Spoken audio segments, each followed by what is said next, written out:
बिस्मिल्लाहिर्रहमानिर्रहीम। अस्सलाम वालेकुम। Welcome to the study solutions.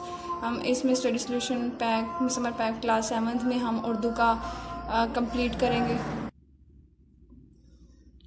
हम पेज नंबर 2 उर्दू का समर पैक का सॉल्यूशन करेंगे। यहाँ पे कुछ एक्टिविटीज़ दी हुई हैं। सरगर्मी नंबर 1 है जिसके अंदर हमने एक साइंसी मालूमात की बिना पर हम ज़मीन के अलावा किसी सियारे पर गए हैं और वहाँ का खलाई सफ़र जिसके अंदर माहौल, मौसम, जमावातो, नबातात, मुश्किल और वापसी और खाना पीना जो हमने सारी उसके सारे जो सफ़र में पेश आने वाले वाक़यात हैं और उस सफ़र का दिलचस्प हवाल हमने अपनी ज़ुबानी लिखना है। ये हमने अपने पेजेस पे लिखना है। तो शुरू करते हैं। एक रात मैंने ख्वाब देखा कि मैं अपने दोस्तों के साथ मार्च मरीख का सफ़र किया। मरीख का सफ़र बहुत दिलचस्प और मालूमाती रहा। सफ़र के दौरान हमें बहुत कुछ देखने और सीखने को मिला। जब हम वहाँ पहुँचे तो वहाँ के माहौल में एक तारीकी और सनसनाहट की लहर हर तरफ महसूस हुई। हर जगह वीरानी ही वीरानी थी। वहाँ की जगह नाम हवार खुरदरी थी। जगह जगह गड्ढे मौजूद थे जिसकी वजह से एक जगह ठहरना मुश्किल था। वहाँ का मौसम इंतहाई सर्द और खुश्क था। हवा की कमी की वजह से सांस लेना मुश्किल हो रहा था। वहाँ के जमावातो नबातात की बात करें तो वहाँ हरियाली का नामो निशान भी नहीं है। हरियाली तो दूर घास फूस जड़ी बूटियों का नामो निशान भी नहीं पाए जाते। हर जगह वीरानी ही नज़र आती है। हमें वहाँ पर एक अजीबोगरीब वाक़या पेश आया कि हमने देखा कि हम दोस्तों की शक्लें वहाँ की कुदरती और फितरती तब्दीली के बायस तब्दील हो चुकी हैं। हमें एक दूसरे को पहचानना मुश्किल हो रहा था। जो खाना पीना हम साथ लेकर गए थे वो कुछ ही दिनों में ख़त्म हो चुका था और नया बनाने के लिए कोई वसाइल मौजूद नहीं थे, जिसकी वजह से हमें वापसी की राह लेनी पड़ी और हम वापस आ गए। जब मेरी आंख खुली तो खुद को मैंने बिस्तर पर पाया और खुशी हुई कि हम अपने सियारे पर बहुत ज़्यादा पुरसकून ज़िंदगी गुजार रहे हैं और सब ये एक ख्वाब था। पेज नंबर 4 के ऊपर हम दी हुई सरगर्मी जो है, सरगर्मी नंबर 2, हमने मोबाइल फ़ोन की आबिदी लिखनी है। टेलीफ़ोन की आबिदी। मैं एक आज के दौर का जदीद तरीन फ़ोन हूँ, लेकिन मैं शुरू में ऐसा नहीं था बल्कि बहुत सी शक्लों से होता हुआ आज की जदीद शक्ल में मौजूद हूँ। सबसे पहले मुझे ग्राहम बेल ने 1876 में ईजाद किया। मैं तब सिर्फ एक आम सा आला था। ग्राहम बेल ने 7 मार्च 1974 को मुझे मुतारफ़ करवाया। 1874 को मुझे मुतारफ़ करवाया। मैंने तेज़ी से फैलना शुरू हो गया। 1877 तक बोस्टन से सोमरवल तक पहली बाकायदा टेलीफोन लाइन की तकमील मुकम्मल हो चुकी थी। 1877 में पहली टेलीफोन लाइन, पहला स्विच बोर्ड बनाया गया और पहला टेलीफोन एक्सचेंज के तौर पर काम कर रहा था। मैं 19 फरवरी 1880 में मुझे फ़ोटोफ़ोन और रेडियो फ़ोन भी कहा जाने लगा। 1914 में बहुत से लोगों के पास मैं नहीं था। इस वक्त मुझे कैंडल स्टिक टेलीफोन कहा जाता था। 1920 में मेरे साथ एक अलग माउथ पीस और रिसीवर होता था। इस डिज़ाइन को भी कैंडल स्टिक डिज़ाइन से जाना जाता था। 1960 की दहाई में मुझे रोमड़ी तर्ज से हटाकर मुझ में कुछ बटन मुतारिफ कराए गए। 1970 में 2 तरफा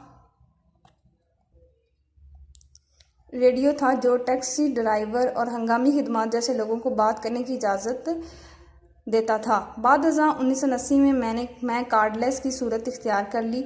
1994 में IBM कंपनी को मुझे दुनिया में पहला स्मार्टफोन बनाने का दर्जा दिया गया। तब मुझे साइमन का नाम दिया गया। उस वक़्त मुझ में टच स्क्रीन, ईमेल की सलाहियत और मुट्ठी भर ऐप्स शामिल थीं। 2000 में पहला टच स्क्रीन फ़ोन सामने आया जिसमें बटन भी मौजूद थे। मुझे कीपैड का नाम दिया गया। 10 से 11 बटन शामिल थे। इस वक्त तक 2010 में एक मुकम्मल खूबसूरत टच स्क्रीन शक्ल इख्तियार कर चुका था और मुझ में 2G नेटवर्क की सहूलत शामिल थी। 2007 में 2G से अपग्रेड होकर 3G नेटवर्क तक पहुंच चुका था और आज मैं 4G से 5G नेटवर्क की सहूलत के साथ मौजूद हूं। पेज नंबर 5 के ऊपर सरगर्मी नंबर 3 है। आपके ख्याल में ट्रैफिक और सार्जन के मोटरसाइकिल सवार के दरमियान में क्या गुफ्तगू हुई? दोनों के दरमियान में मुकालमा लिखना है। ट्रैफिक सार्जन: रुको रुको, मुझे अपना ड्राइविंग लाइसेंस और अपनी मोटरसाइकिल के दीगर कागजात दिखाएं। मोटरसाइकिल: सवाल, मोअज़्ज़ज़ जनाब, मेरे पास ये सब नहीं है। ट्रैफिक सार्जेंट, तुम्हारी उम्र कितनी है? मोटरसाइकिल सवार, मेरी उम्र 17 साल है। ट्रैफिक सार्जेंट, तो आप कम उम्र सवार हैं, आपको जुर्माना अदा करना पड़ेगा। मोटरसाइकिल सवार, जनाब इस बार मुझे माफ़ कर दे, ये गलती कभी नहीं दोहराई जाएगी। ट्रैफिक सार्जेंट, आइंदा ऐसी गलती पर सख्त एक्शन लिया जाएगा। मोटरसाइकिल सवार, शुक्रिया सर, शिकायत का मौका नहीं मिलेगा। सरगर्मी नंबर 4, पेज नंबर 6, अपने दोस्त को खत लिखना है कि सैलाब की वजह से कौन कौन सी मुश्किलात पेश आई हैं और किस तरह इलाका मुतासर हुआ है। अज़ कमरा इम्तिहान 22 जुलाई 2022। प्यारे दोस्त, अस्सलाम वालेकुम। उम्मीद है कि तुम खैरियत से होगे और जहाँ तुम रहते हो वहाँ के इर्द गिर्द के लोग भी खैरियत से होंगे। जिस इलाके में तुम रहते हो वहाँ सैलाब से निपटने के सारे इंतज़ाम मौजूद हैं, लेकिन हमारे इलाका में सैलाब की वजह से सूरत हाल बहुत ख़राब हो गई है। जगह जगह पानी खड़ा है, निकासी का अमल दरहम बरहम हुआ पड़ा है। लोगों के घरों में पानी चला गया, जिसकी वजह से लोग नकल मकानी करने पर मजबूर हैं।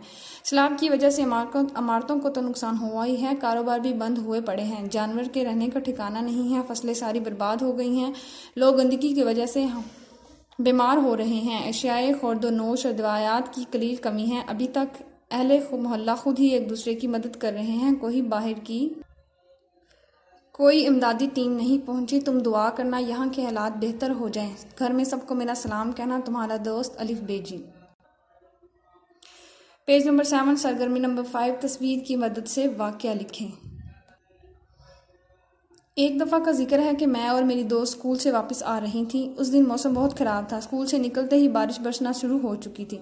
हमारे पास छाता मौजूद था। बारिश से बचने के लिए वापसी के रास्ते में हमारा गुजर पार्क के पास से गुजर हुआ। वहाँ हमने देखा कि कुत्ते का छोटा सा बच्चा बारिश में भीग रहा है और सर्दी से कांप रहा है। हमसे बर्दाश्त ना हुआ, इसको हम उठाकर साथ ले आए। घर आकर हमने इसको गर्म कपड़े के साथ खुश्क किया और गर्म दूध और पनीर का टुकड़ा खाने को दिया और हीटर ऑन करके इसको कुछ वक्त के लिए गर्माइश दी गई, जिसकी वजह से इसकी हालत में बेहतरी महसूस हुई और चलने फिरने के काबिल हुआ और हमें तशक्कुर भरी आंखों से देखने लगा। नेकी कभी रायगा नहीं जाती। पेज नंबर 8, सरगर्मी नंबर 6, टेक्नोलॉजी का बढ़ता हुआ इस्तेमाल इंसानी माशरती ज़िंदगी के लिए मुफीद है या मुज़र। 100 से 250 अल्फाज पर मुश्तमिल पैराग्राफ लिखिए।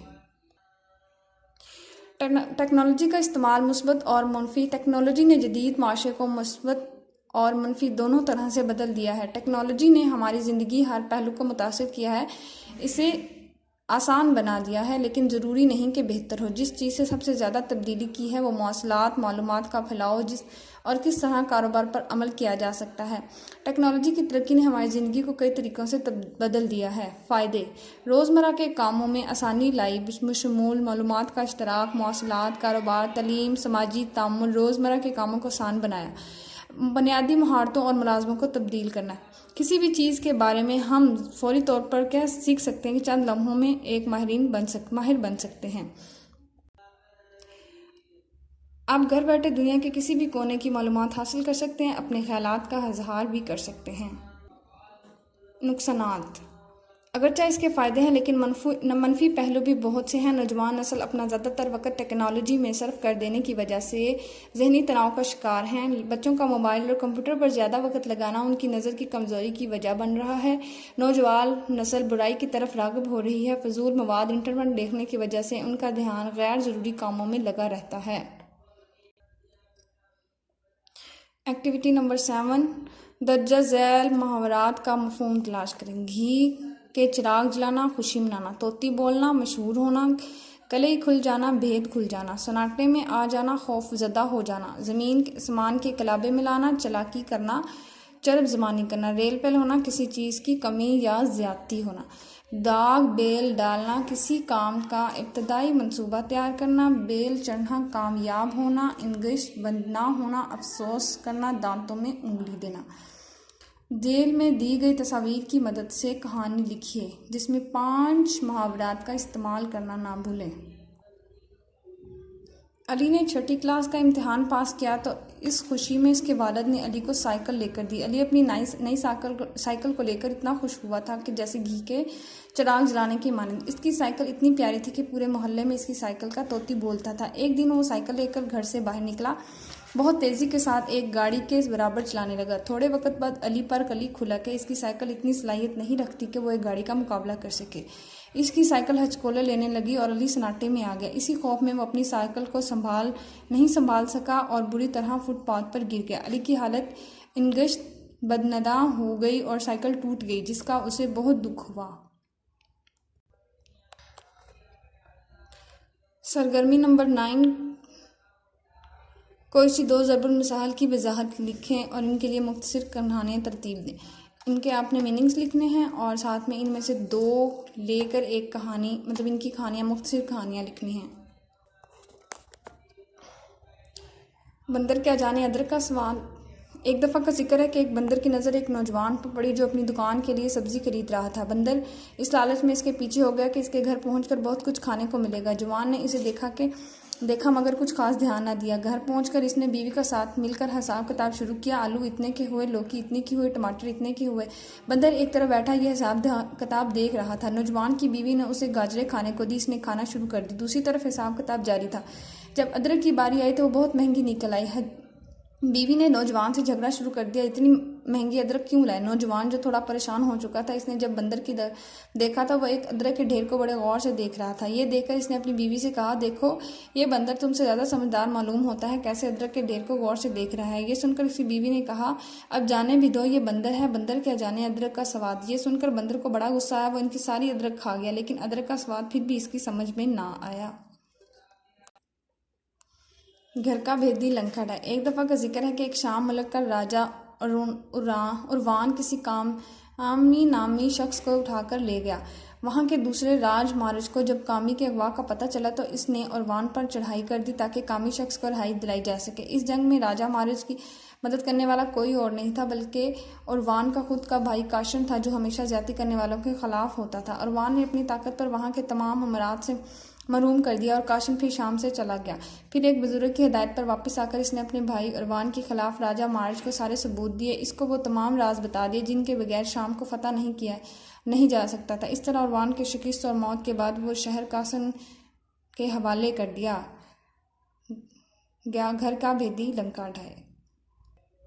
सरगर्मी नंबर 11, इन सब टॉपिक्स के ऊपर 250 से 300 अल्फाज पर मज़ामीन लिखने हैं।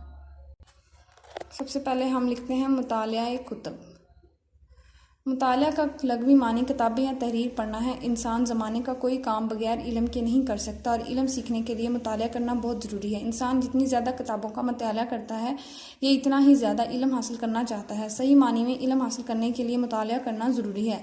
बगैर मुतालिया करने के इंसान इल्म हासिल नहीं कर सकता। मुतालिया एक ऐसा फ़न है जिसको अगर सही तरीक़ा से इस्तेमाल किया जाए तो इसका नतीजा अच्छा निकलता है, और अगर गलत इस्तेमाल किया जाए तो इसका नतीजा गलत निकलता है। मुतालिया असूल इल्म दीन का ज़रिया है, इसलिए इसकी अहमियत और भी ज़्यादा बढ़ जाती है। आला हज़रत रहमतुल्लाह अलैहि फरमाते हैं कि कुतुब बीनी से यानी किताबों का ज़्यादा से ज़्यादा मुतालिया करने से भी इंसान आलिम बन सकता है, क्योंकि दरसी निज़ाम में किताबें पढ़ाकर ही इंसान को आलम बनाया जाता है। लेकिन सिर्फ किताबों का पढ़ना ही आलम नहीं बनाता, बल्कि इसके शराइत पर पूरा उतरना आलिम बनना है। इंसान को रोज़ कुछ वक्त के लिए ही सही लेकिन किताबों का मुतालिया ज़रूर करना चाहिए, और मुतालिया करने के लिए ऐसी जगह होनी चाहिए जहाँ बेहद तन्हाई और सुकून हो। जो ज़हीन उलमा है वो कसरत के साथ किताबों का मुतालिया करते हैं। किताबों का मुतालिया करने से इंसान का कल्ब और जहन दोनों ही तरोताज़ा हो जाते हैं। टिकटॉक वीडियोज़ वबाले जान। टिकटॉक वीडियोज़ वबाले जान बन रही है, अगरचे गुजरते साथ साथ किसके फ़ायदे बढ़ते जा रहे हैं। कि इसके बारे में जानने से पहले इसको एक चीनी जानते हैं कि सबसे पहले इसको एक चीनी मल्टीनेशनल इंटरनेट टेक्नोलॉजी कंपनी ने बनाया था। इसे 2017 में मुतारिफ़ करवाया गया। ये एक सोशल मीडिया एप्लीकेशन है जिसमें सार्फिन 15 से 60 सेकंड की मुख्तसर सिंक कॉमेडी, अदाकारी और टैलेंट वीडियोस बना सकते हैं। ये ज़्यादातर नौजवान नस्ल को अपनी तरफ मुतवज्जा करता है। इनमें से 90% रोज़ाना की बुनियाद पर इस्तेमाल करते हैं। इसके फ़ायदे मंदा झैल हैं। अखलाकी टिकटॉक,